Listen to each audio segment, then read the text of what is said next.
My uncle always told me that the deep woods don't care about your plans. He spent 40 years managing timberlands up near the Canadian border, and he had this strict rule about never staying past dusk. I used to think he was just getting old and cynical. When you're 22 and carrying a brand new backpack, you think a map and a phone make you invincible. You don't really understand how dark it gets out there until you're actually standing in it. It was mid-November when I decided to hike a lesser-known loop near the Boundary Waters. The air had a sharp, freezing bite to it, but the sky was clear when I left the trailhead around noon. My plan was pretty simple. I wanted to complete an 8-mile trek, set up camp near an old logging shelter, and head back the next morning. I had my boots broken in, a heavy sleeping bag, and some basic food rations. The first 4 miles went exactly as expected.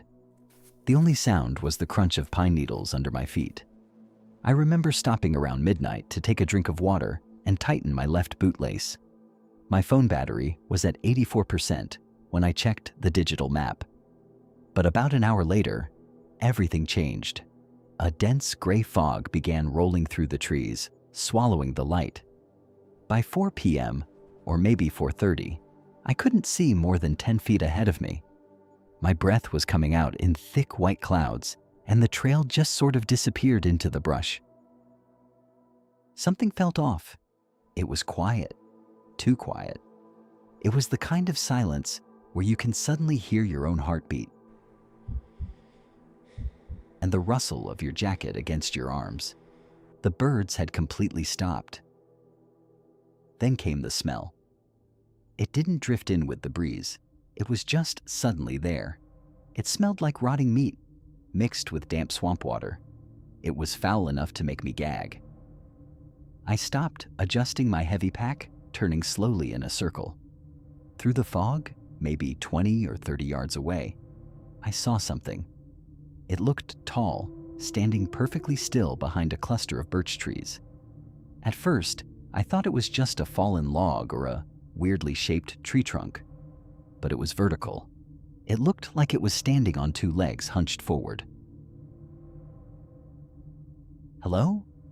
I called out. My voice sounded thin in the damp air.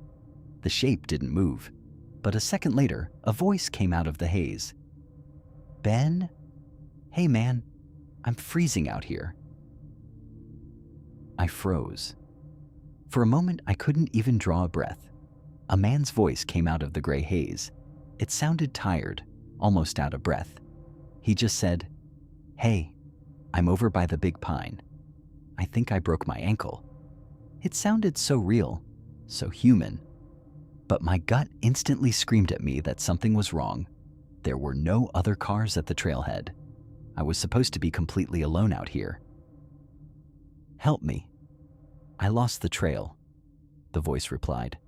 It came from the exact same spot, but the shape hadn't shifted an inch. A primitive instinct told me to get out of there. Part of me knew it was a terrible idea to stay. I didn't answer. I turned around. Then I started walking faster.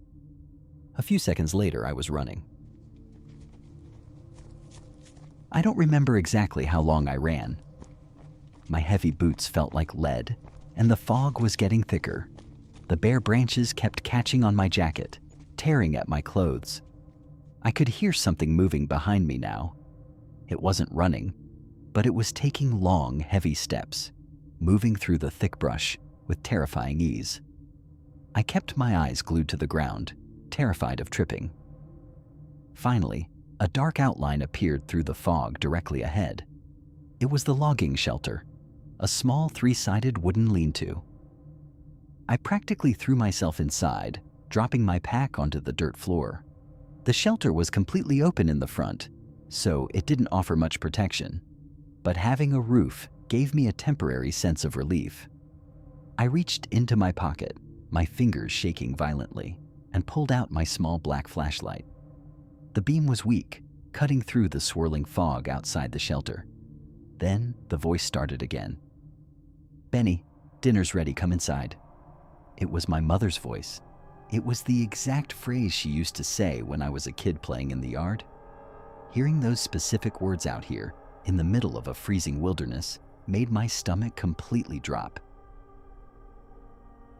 "Get away from me!" I shouted. The response was a weird, dry clicking noise, like old bones hitting together. It moved from the left side of the shelter to the right with impossible speed. Whatever was out there was circling me, testing the boundaries. I squeezed myself into the furthest corner of the lean-to, pressing my back against the wood. I held the flashlight out, sweeping the beam across the dark tree line. For a fraction of a second, the light caught something. I only saw part of it. Long, thin arms, extremely pale skin stretched tight over bone, deep, dark eye sockets. That's all I remember. What I couldn't fully see was much worse than what I did. The thing slid back into the shadows the moment the light hit it, but the smell of decay grew so intense I had to pull my collar over my nose.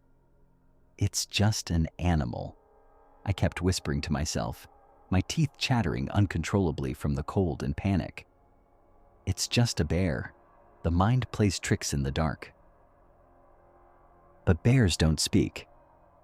"Ben, please look at me," a new voice groaned. This time, it was my uncle's old, gruff voice. "I found your map. You're going the wrong way." I closed my eyes and pulled my knees to my chest. I knew that if I stepped out of that shelter, if I followed those voices, I would never be found. The clicking sound returned, closer now, right on the roofline above my head. The old wood groaned under a heavy weight. Dust and dry moss drifted down onto my face. It was directly above me. I held my breath, gripping the flashlight like a weapon. The scraping stopped. For several minutes, there was only the sound of the wind. Then, a long pale arm slowly descended from the roof, dangling down over the open front of the shelter. The skin was gray, and the fingers were twitching, searching the empty air just 3 feet away from my boots. I didn't move. I didn't make a sound.